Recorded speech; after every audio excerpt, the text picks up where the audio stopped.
Sizə səmimi deyim, mən tibb universitetini qazananda mənim 16 yaşım vardı. Gənclər üçün bunu söyləyirəm.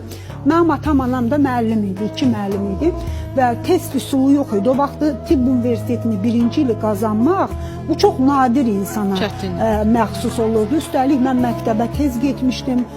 Tibb universitetini ən gənc yaşda qazanan bir neçə adamdan biri idim.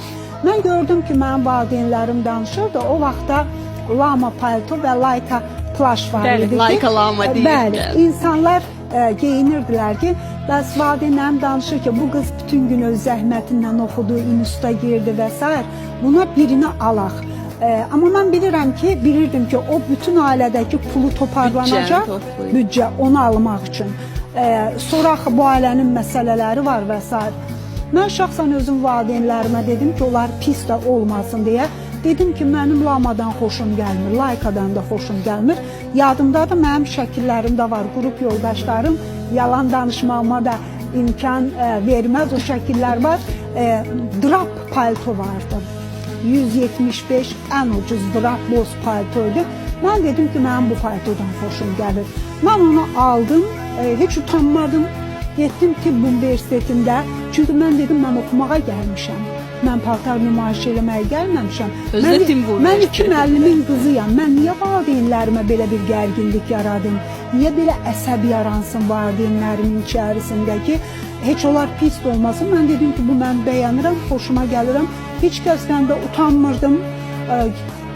Dərslərimi oxuyurdum. Çünki mənim ailəmin büdcəsi o qədər idi və orada bir gərginlik yaratmaq ailənin gərginləşməsi deməkdir. Buna nə ehtiyac var?